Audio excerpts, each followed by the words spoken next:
El día de hoy tuvimos un par de dificultades técnicas, pero ya podemos utilizar los servicios de traducción.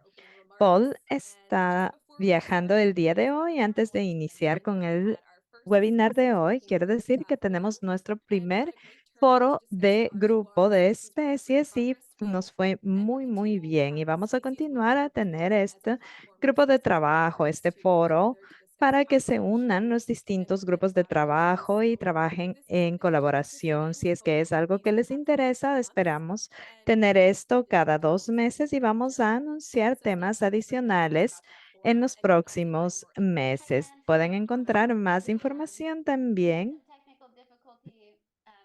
en nuestra web. Creo que eso no era para nosotros. Bien. Por favor, siéntense libres de unirse a nuestro foro.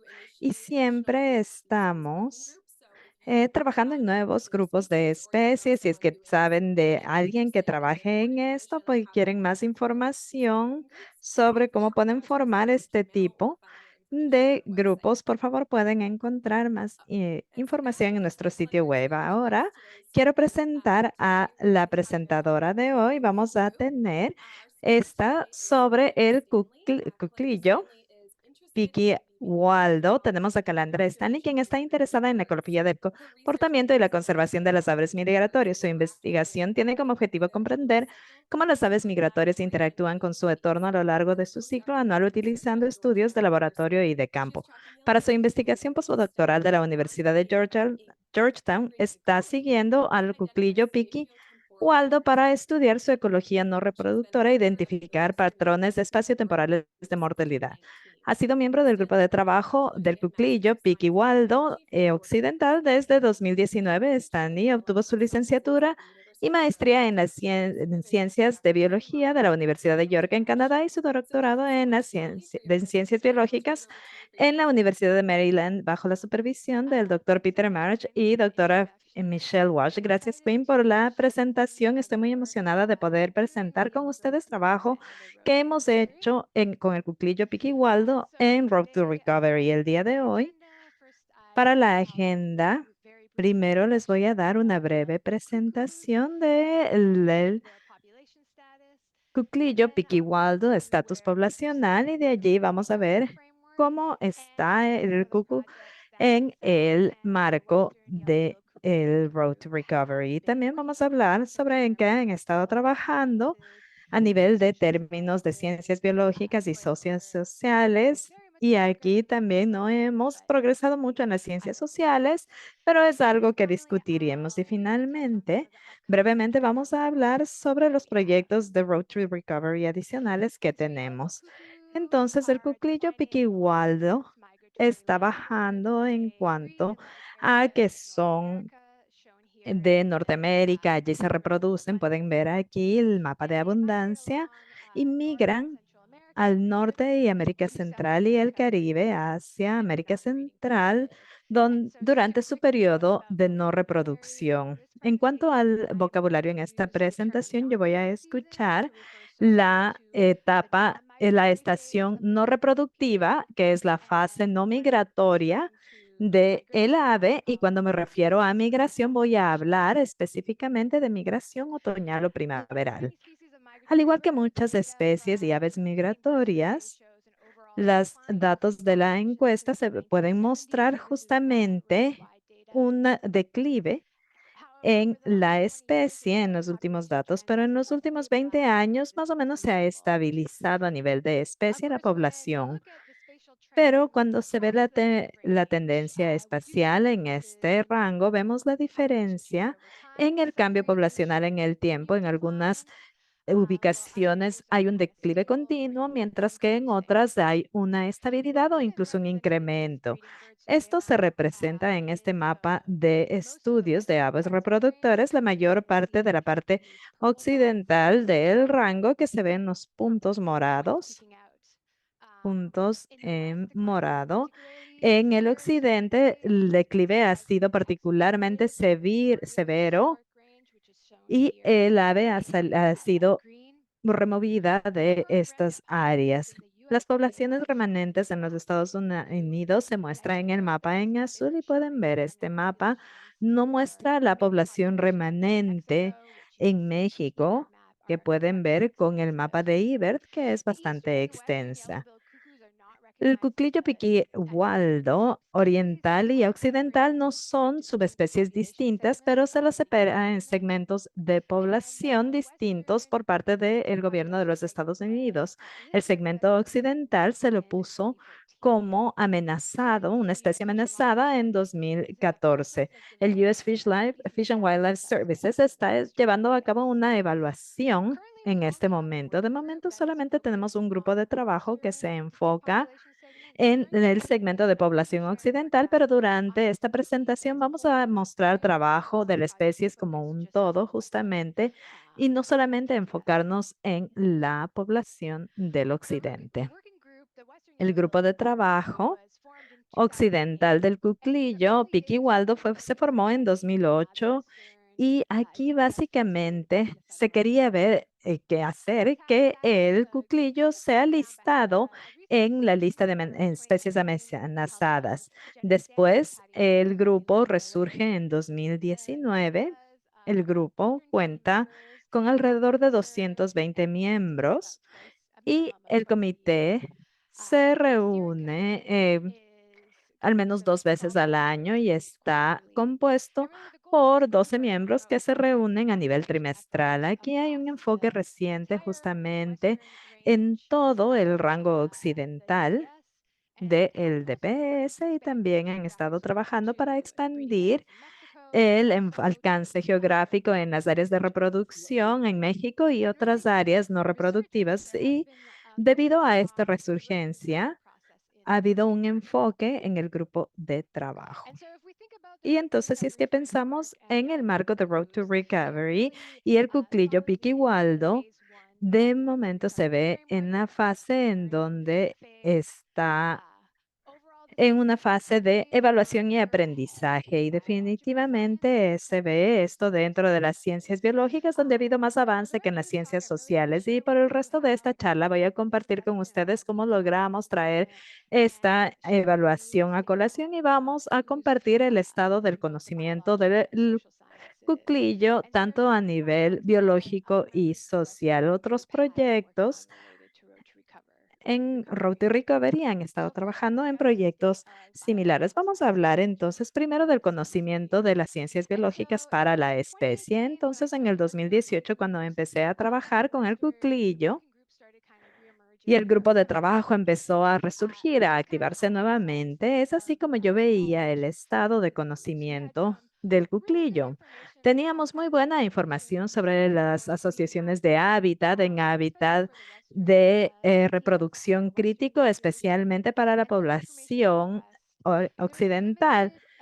Pero aquí había también eh, asociaciones de hábitats limitadas en cuanto a lo que conocíamos de Colombia, pero no conocíamos nada más de otras estaciones no reproductivas. También teníamos tasas de población demográfica disponible de programas de monitoreo a gran escala, pero también los hechos en el oeste, particularmente en la parte baja del río Colorado. Y se ha hecho rastreo en cuanto a la conectividad migratoria también, pero no había mucha información para generar un rango poblacional del cuco.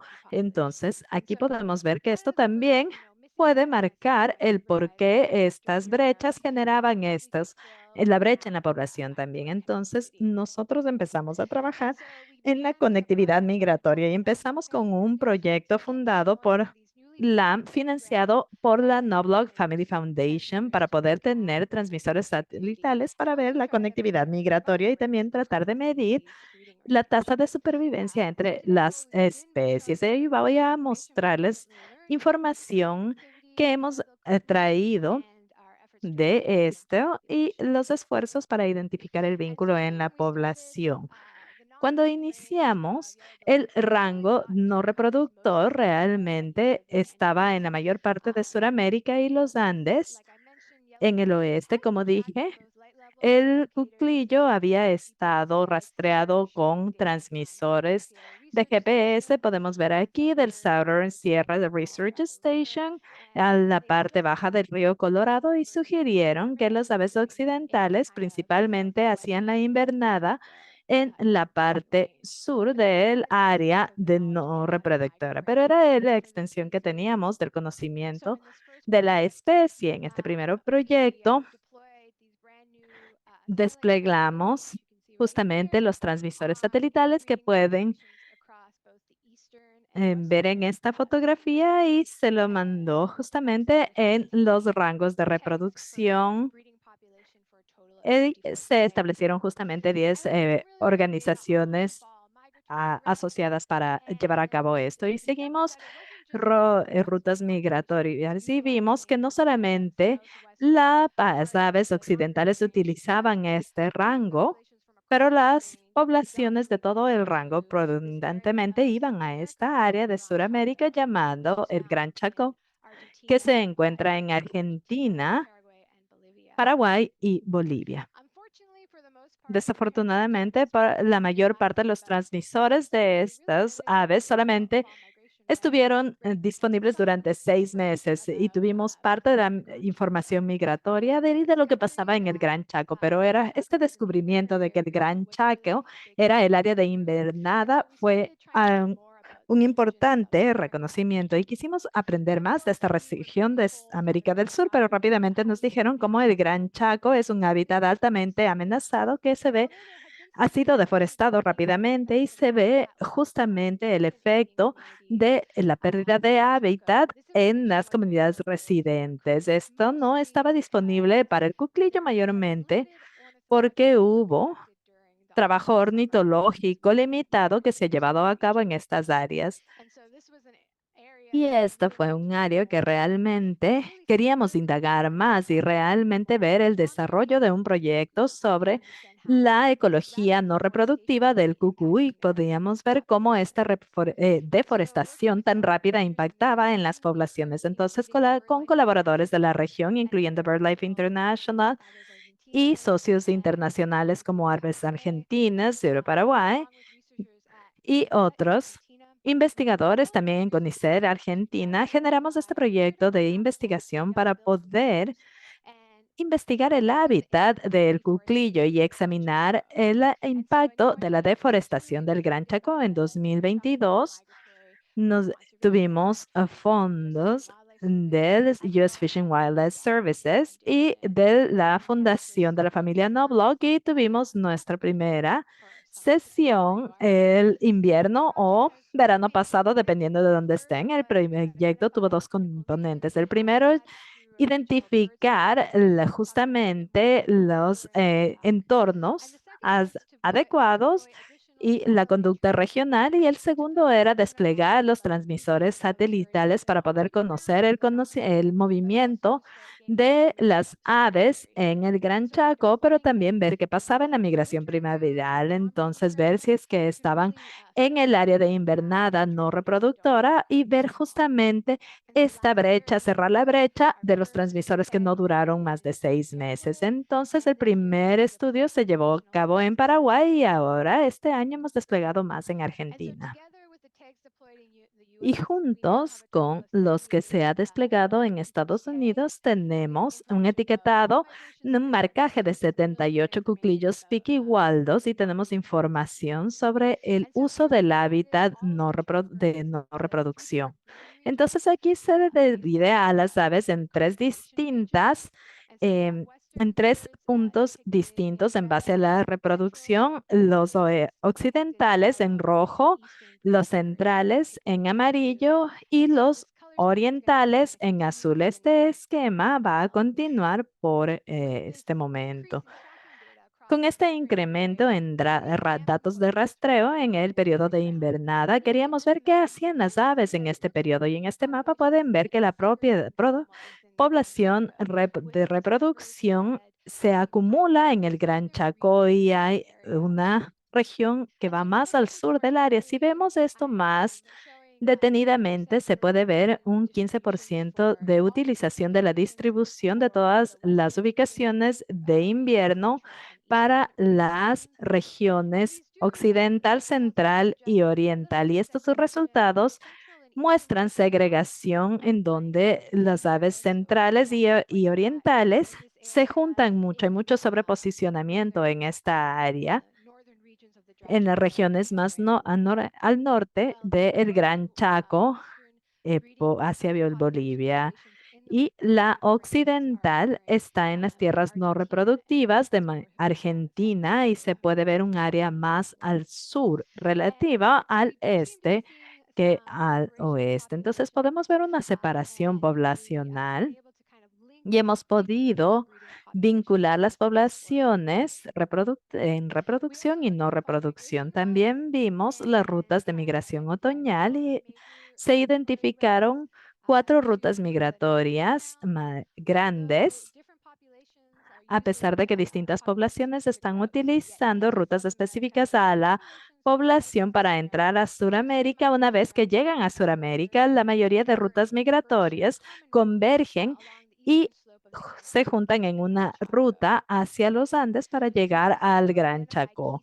También se identificaron áreas de fases claves aquí, si bien esta área en América del Sur es similar en América del Norte entre las distintas poblaciones reproductoras son distintas. Podemos ver aquí que las aves occidentales utilizan esta área en México y tenemos un fenómeno migratorio distinto cuando las aves empiezan la migración y salen para poder ir al área en México, varias aves del este y después llegan a Sudamérica más tarde que las aves orientales. Entonces aquí tienen esta área que en donde están las aves centrales y orientales entre el norte de Colombia y Venezuela.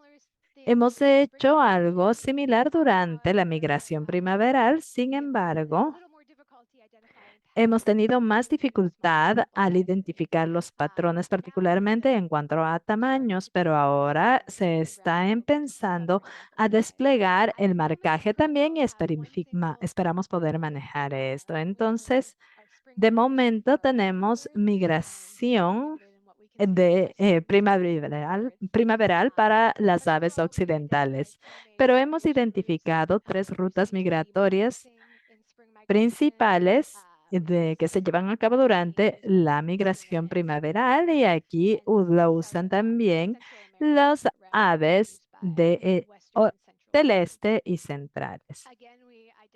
Aquí también hemos identificado áreas de este viaje claves y si bien esto son similares entre las poblaciones de reproducción centrales y orientales, paran en la misma región de estadiaje en Colombia y Venezuela y también utilizan esta área común en Yucatán.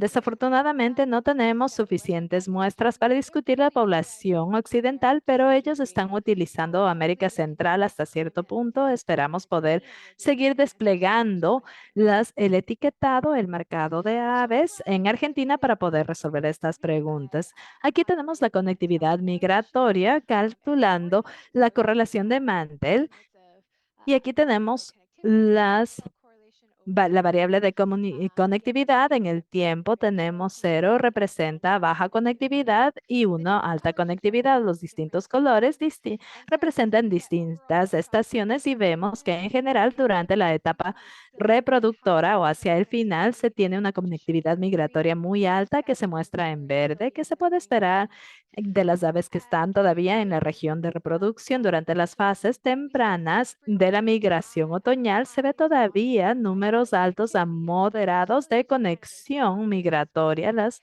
aves utilizan estas rutas de migración específicas y cronogramas de migración específicos, pero al momento en que llegan a Sudamérica, la conectividad migratoria es realmente baja y esto continúa hacia el invierno que se muestra en azul, al igual que durante la migración primaveral. Entonces, en general, vemos una conectividad migratoria baja durante la migración de el otoño invierno y primavera. Y podemos ver que hay mucha población que se mezcla durante la etapa no reproductiva.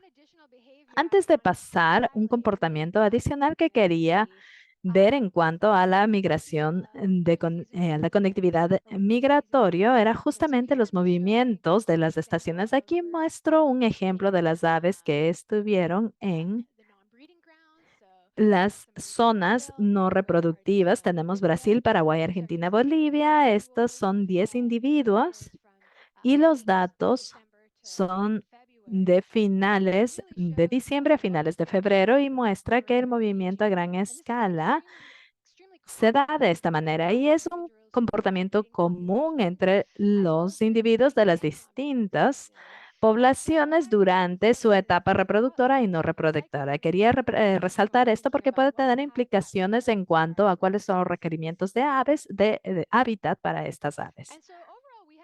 Y entonces, en general, hemos hecho mucho trabajo descifrando la conectividad migratoria para esta especie y debido a esta baja conectividad migratoria entre zonas de reproducción y de no reproducción, hemos identificado las poblaciones. Ahora vamos a hablar sobre el estado de conocimiento de las asociaciones de hábitat y cuáles son los requerimientos de hábitat para la especie. Y vamos a empezar viendo los hábitats de reproducción. En la parte occidental tenemos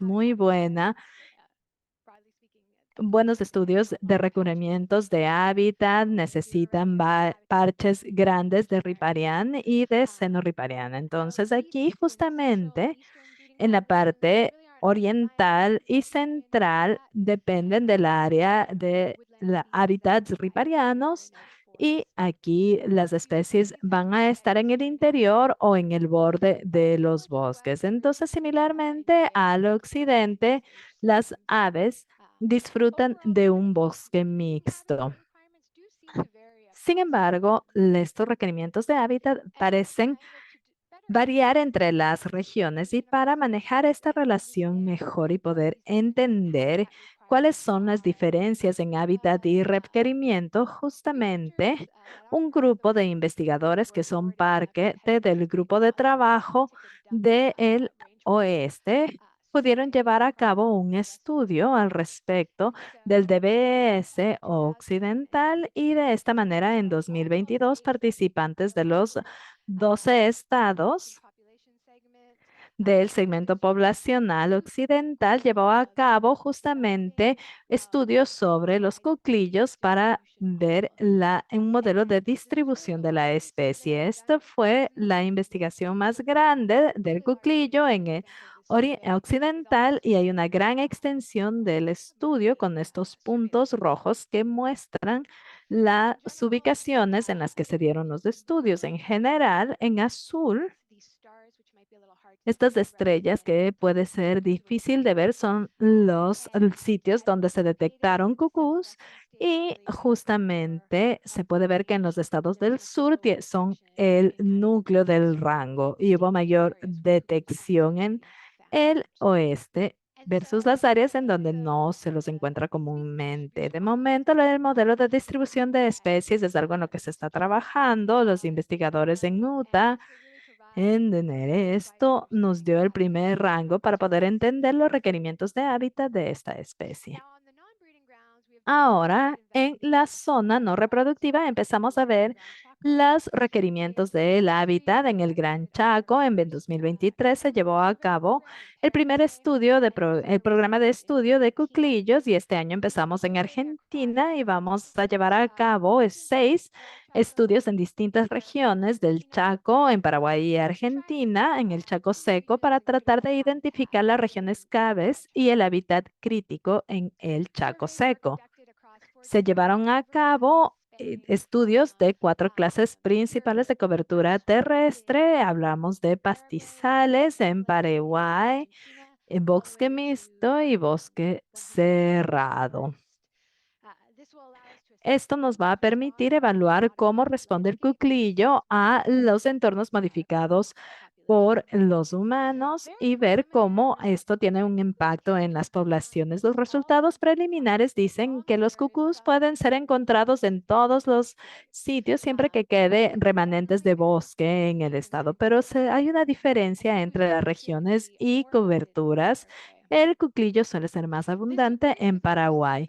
Esto va de acuerdo con lo que vimos en nuestros esfuerzos de rastreo. Hasta este momento tenemos 41 aves que fueron rastreadas y la mayoría de aves se las vio en Paraguay. Hacia adelante también esperamos poder utilizar estos datos de rastreo para poder examinar el hábitat de estas aves en el Gran Chaco. ¿Y qué sucede con los procesos con el hábitat migratorio? Se sabe menos en este sentido. Va en Colombia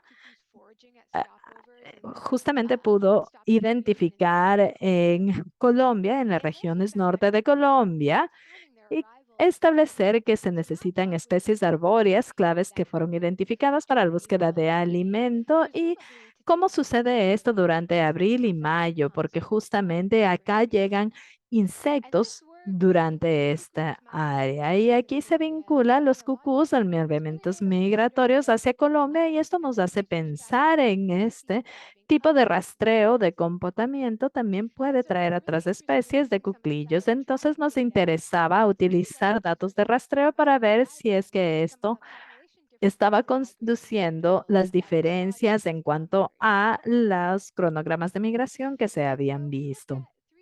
Entonces vimos tres áreas claves para los cuclillos. Para la población occidental, examinamos el área de estadiaje en México y de ahí vimos el área de estadiaje en el norte de Colombia y Venezuela para la parte central y la población central y oriental. Y para todos vimos también el norte de Bolivia y el sur de Perú. Así que vamos a ver a esta primera área de este viaje en el oeste de México. En esta gráfica podemos ver el desarrollo estacional de la vegetación medido por el índice de ponderación verde. Y las barras representan las proporciones de aves que se encuentran en la región durante el tiempo. Podemos ver que las aves pasan a México desde el oeste de Estados Unidos y a medida que se incrementa la productividad en la región y salen de esa área antes de que baje la producción. Entonces, ¿cómo se ve esto en las otras áreas de esta viaje? No vemos un fuerte patrón aquí en este sentido, utilizado por las aves orientales en el norte de Colombia. Ellos llegan cuando el EBI ya está alto, pero vemos justamente estos patrones que surgen en Perú y Bolivia. Llegan las aves a medida que sube el IBI y justamente podemos ver que van hacia el Chaco. Ver esta sincronización durante la migración primaveral es importante, ya que nos permitiría poder entender los movimientos estacionales que vemos en las zonas no reproductivas del Gran Chaco. En general, estamos obteniendo muy buena información sobre requerimientos de hábitat y estamos cerrando brechas entre las estaciones de reproducción y no reproducción. Y ahora lo que necesitamos hacer es ver en dónde estamos en cuanto a las tasas demográficas, que es información clave para generar un modelo poblacional e identificar factores que lleven a una revolución de la población en el cuclillo. Aquí en esta parte hemos avanzado menos, pero es algo en lo que hemos pensado a medida que se construye el otro conocimiento biológico. Hay una tendencia poblacional en aquí los cucús tenemos estos programas justamente en donde está el BBS e IBER y también tenemos datos de estudios más pequeños en el DPS occidental. Esto podría ser una buena fuente de información para poder ver el cambio poblacional en el tiempo en el occidente. Christine Dillon del Fish and Wildlife Services se ha unido para tener una base de datos centralizadas con esta información para poder ver cómo esta información puede ser usada en el tiempo. Para poder estimar la productividad, tenemos trabajo de reproducción a nivel demográfico en en el este y oeste, en el oeste, en el río Colorado, en donde se trabaja con la estación de investigación en términos de datos de supervivencia. Yo y Clark Rushing, UGA, estamos trabajando en un método para estimar la supervivencia anual de estos transmisores satelitales que empezamos a usar, y esto nos va a dar estimados poblacionales dentro del rango de reproducción y distintas poblaciones. Y finalmente tenemos una buena idea de las amenazas mayores a los cuclillos dentro del ciclo anual. La deforestación es la amenaza más grande en todo el ciclo, pero en el oeste la hidrología también, que lleva a pérdida de hábitat, y la degradación también es una preocupación. Al juntar todas estas piezas en un modelo poblacional, es lo último que debemos hacer para pasar de la fase 1 de del marco de Road to Recovery. Es más fácil decirlo que hacerlo, pero obviamente tenemos ya datos poblacionales, estamos obteniendo, generando rangos de supervivencia, tasas de supervivencia. Entonces estamos en un punto en donde podemos juntar todos. Es aquí en donde estamos en cuanto a conocimiento biológico.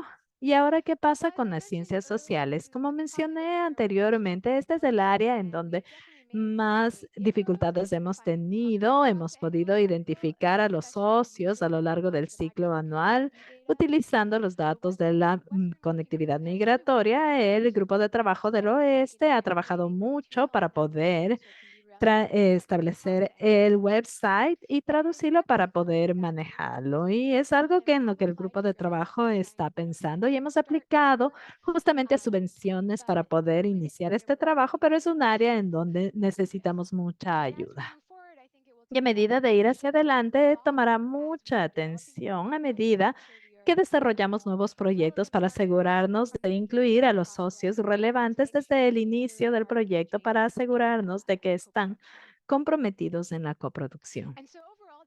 Y entonces es aquí en donde yo veo que está el cuclillo Piqui Waldo, y esta presentación no establece todos los esfuerzos, pero es sí resaltar el trabajo, algo del trabajo que se está haciendo. ¿Y cuáles son nuestros próximos pasos para el grupo de trabajo La Especie? Pues ya mencioné. Primero, poder generar el conocimiento de ciencias sociales a nivel de zonas de reproducción y no reproducción. Y también se necesita un modelo de población de todo el rango. Pero ¿cómo podemos lograr estos dos objetivos? ¿Cómo podemos averiguar cómo seguir hacia adelante? Pues esperamos utilizar dos herramientas para ayudarnos en este trabajo. Primero, tenemos la rueda de Road to Recovery, justamente, que nos ayude a evaluar en dónde estamos de manera más sistemática y poder entender cómo proceder mejor. Estamos en el proceso, justamente empezamos el proceso de llenar esto, y esto no solamente nos va a ayudar a saber en dónde estamos, sino también a poder rastrear nuestro progreso. Estamos muy emocionados de poder trabajar con el equipo de Road to Recovery en esto. Y segundo, estamos tomando un proceso rápido de toma de decisiones estructuradas para el segmento poblacional occidental para poder entender en dónde podemos enfocar nuestros esfuerzos de investigación desde el lado más biológico de las cosas. Y estos esfuerzos realmente se los ha llevado a cabo por medio de Pennyward. Entonces, los esfuerzos en la rueda de Road to Recovery, la toma de decisiones y otros proyectos serán discutidos el próximo octubre en Colorado, en la reunión de ellos, en donde el cuclillo Piqui Waldo tiene un simposio. Entonces les invito a que vengan, a que se actualicen en los proyectos que he discutido aquí, incluyendo las herramientas de progreso que he visto y otros proyectos de los que no pude hablar. Entonces, para cerrar esta discusión, solamente quiero agradecer a todos nuestros socios del lado de las zonas reproductivas y no reproductivas en estas áreas y los miembros del grupo de trabajo occidental y todas nuestras fuentes maravillosas de financiamiento. Ahora estoy feliz de responder a cualquier pregunta.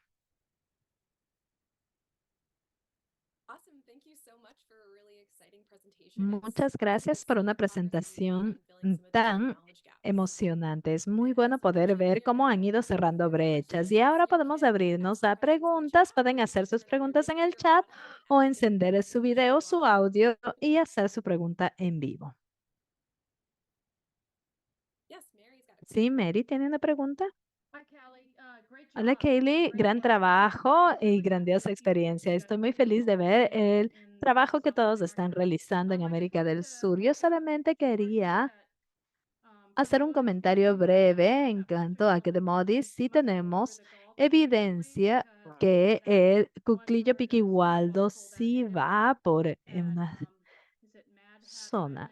El Manhattan Island, cerca de Houston, y estuvo 2 semanas más tarde que después de lo que apareció. Sí, sí, me emociona mucho esto. Esperamos poder desplegar em, algunas de las etiquetas de los transmisores en Argentina para poder ver, porque muchos de estos sí pueden ser occidentales. Y esto nos va a permitir entender la migración primaveral en donde no tenemos mucha información de la especie occidental. Sí, de acuerdo. Bien, gracias. Por favor, Tim McCurney tiene la palabra. Hola, Kelly.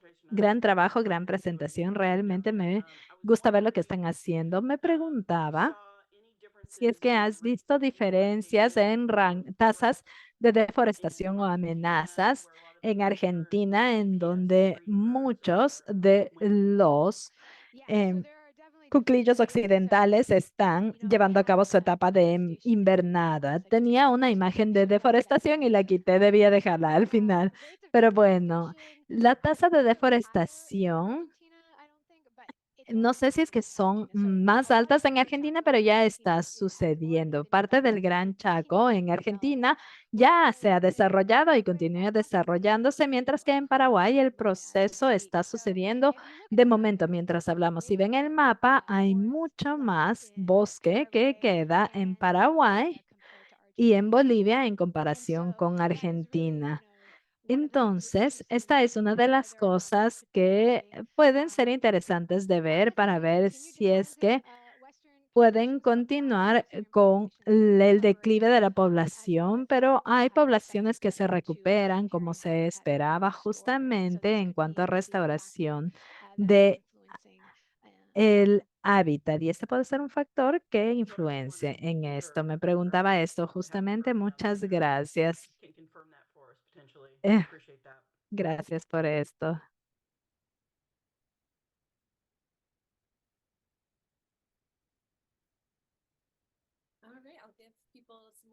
Bien, vamos a dar a la gente más tiempo. Vamos a hablar sobre cómo se identificaron a los socios, cómo trabajan juntos, cómo han utilizado justamente el apalancamiento de su grupo de trabajo para recuperar especies. Bueno, sí, cuando recién aprendimos al respecto del Gran Chaco, empezamos a investigar quién estaba trabajando allí y en la región de Gran Chaco. BirdLife International son las de las ONG principales trabajando en la región, pero también buscan colaboradores de gente trabajando en la región también, dando presentaciones en esto de trabajo. El dar presentaciones realmente ha ayudado a comunicar este grupo, pero una vez que empezamos a ver justamente, no había tanta gente trabajando en el Gran Chaco, pero es el segundo bioma más grande en Sudamérica y está altamente amenazado. Y sin embargo, realmente no hay tanta presión de investigar el Gran Chaco como la Amazonía, por ejemplo. Pero se espera hacer que trabajen grupos juntos en este, y esto es clave, y no los he mencionado, tal vez debía haberlo hecho, pero también hay un grupo de trabajo del Gran Chaco que se ha estado reuniendo regularmente desde hace unos años ya. Y no solamente se enfoca en aves, pero hay muchos ornitólogos o gente que trabaja con aves para saber cómo generar conservación en la región e investigación para apoyar esta conservación. Gracias, Ken. Tiene la mano alzada, por favor.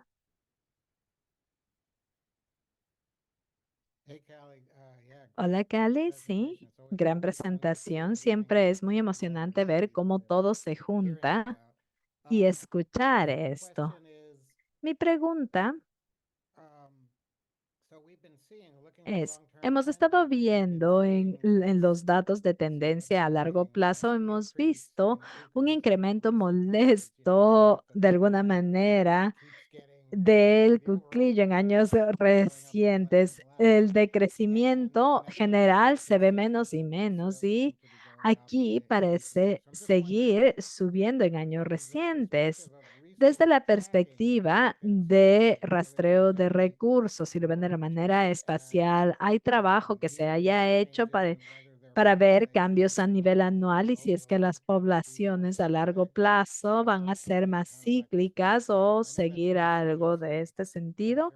Yo sé que ya se sugirió, pero ¿hay algo que pueda explicar este incremento general que se empieza a ver, al menos en el este? Realmente no, recién hemos empezado a ver estos recursos de rastreo, tomar este ángulo para estos estudios y considero que una de las cosas que realmente necesitamos, y esto habla mucho del grupo de trabajo occidental, es realmente juntarse con entomólogos porque ellos entienden cómo las poblaciones de insectos trabajan más, pero en este caso, en teoría, podríamos ver por ejemplo, datos del niño y ver si es que partes de las tendencias poblacionales se van de la mano justamente con estos patrones más cíclicos y en relación a los insectos, definitivamente podemos ver en el esto utilizando estudios de encuestas de aves e incluir también los datos ambientales cíclicos sería clave para poder lograr responder estas preguntas, pero si la gente tiene ideas de cómo ver esto, me encantaría escuchar más al respecto. Y sí, como dijiste, está bien establecido que los cuclillos del este están pasando a áreas en donde hay cigarras, pero ¿cómo cuantificar esto? Tal vez IBERT pueda ser una buena herramienta para cuantificarlo, pero no sé de alguien que realmente esté viendo esto. Sí, bien, muchas gracias. Bien, John, ¿tienes la mano levantada, por favor? Gracias. Tenía un comentario en la misma línea de Ken.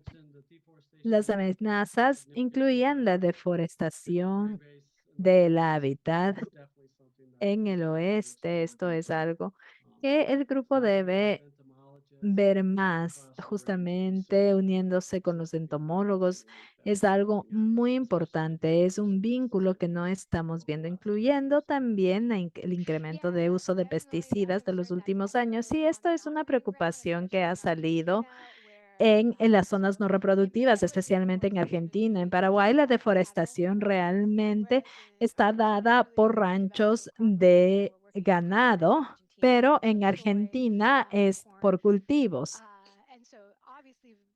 Entonces, realmente hay una utilización mayor de pesticidas que pueden influenciar estas zonas. Esto es un área que el grupo de trabajo en general podríamos verlo como grupo de trabajo de manera más general, pero es tan difícil monitorear las poblaciones de insectos, pero sí considero que con el uso de la inteligencia artificial puede manejárselo. Ha habido mucha discusión al respecto del cuclillo piquihualdo en este sentido y considero que esto es algo en lo que deberíamos pensar.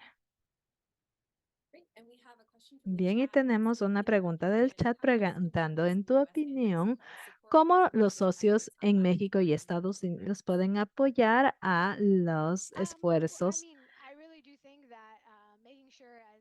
Pues considero que si es que trabajan a nivel de especies, están con socios en las áreas, nosotros sabemos que estos periodos de tiempo están intrínsecamente vinculados y entonces poder ver cuáles son las necesidades de estos socios en las zonas no reproductivas son clave. Entonces, la realidad es que en las zonas no reproductivas, los migrantes, el ave migrante puede no ser una preocupación principal. Entonces, ver cómo puede haber una investigación integrada para ver otras especies migratorias en la región es clave para que ambos lados de la ecuación se beneficien. Considero que hay una posibilidad importante de traer dólares norteamericanos a las tierras no reproductoras, pero estos proyectos deben estar vinculados para que todos los socios involucrados se beneficien de dicho trabajo.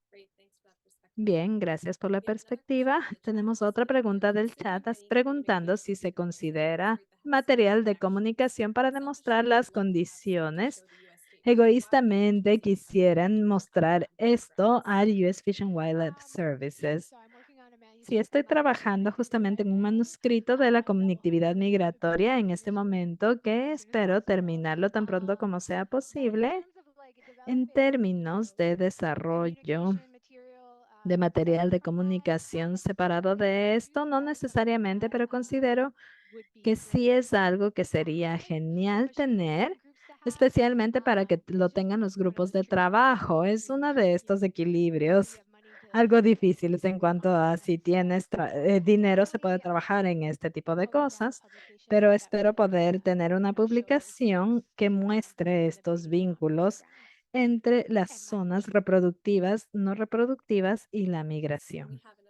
Gracias. Tenemos otra pregunta estableciendo para enfocarse en los esfuerzos migratorios del cuco, en lo que sugieren el paisaje, en los recursos o se han encontrado sitios y veas específicos para la especie en Gran Chaco y el norte y Suramérica. Es posible encontrar sitios específicos que puedan ser irreemplazables para la especie. Esto definitivamente es posible, pero vamos a tener, va a tomar tiempo encontrar estos sitios y específicos en Argentina y Paraguay. Los rangos de deforestación son muy altos y a cierto punto lo mejor que podemos hacer para las aves en esta región es conservar el bosque, pero también queremos escoger los mejores sitios posibles.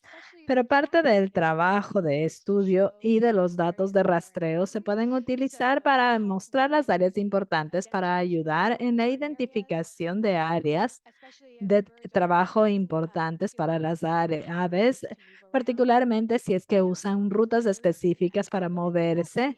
No necesariamente hemos visto esto, pero se han analizado datos lo suficientemente cercanos para hacerlo. Pero esto, el poder de esta información de rastreo es que se puede tener información a escala regional que nos puede ayudar más en los estudios más que los estudios específicos, que las encuestas específicas, en donde solo se puede revisar ciertos puntos. Entonces se necesita refinar áreas que puedan ser importantes para los cuclillos u otras especies en el Gran Chaco. Lo mismo con áreas de estadiaje. Realmente es muy interesante. No sé si expliqué esto mucho, pero específicamente usé la palabra estadiaje en lugar de sitio de escala o de pare porque pasan mucho tiempo en estas áreas de estadiaje,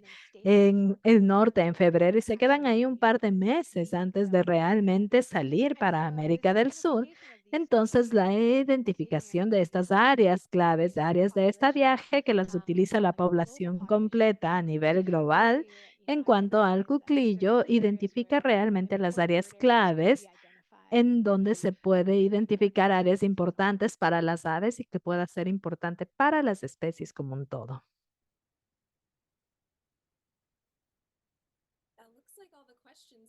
Parecería que tenemos varias preguntas respondibles. Aquí tenemos que han estado trabajando en los modelos y variables específicas durante eh, varios años y que desean poder compartir esto. Sí, sí, sería maravilloso. Tenemos otra pregunta preguntando si la evidencia de las aves en las áreas de estadiaje. Aquí justamente es algo que hemos discutido. Uno de los puntos clave que se ve en el proyecto en el Gran Chaco es que hemos identificado el Gran Chaco como un área multiuso para las aves. Hablando con Nick Bailey en Colombia de selva, ellos no están encontrando aves que estén mudando de plumaje allí. Parecería que el Gran Chaco es la región no se podría decir que el Gran Chaco es la región para mudada de plumaje. Por eso se necesita hacer más investigación. ¿Hay alguna necesidad para la información de reproducción del cuclillo? Tenemos 8 años de estudios de aves terrestres por el río Mississippi. Sí, esperamos obtener tantos datos de reproducción como se requiera. Nos encantaría tenerlos y podemos estar en contacto. Muy bien, vamos a cerrar a tiempo. ¿Alguien tiene alguna pregunta de último minuto o puede contactarse con Kylie Road to Recovery en este último al email? Si quisieran compartir algo más, también pueden hacerlo. Kylie, nuevamente muchas gracias por la charla tan interesante. Aprendimos mucho sobre el cuclillo piquiagudo. Gracias a todos.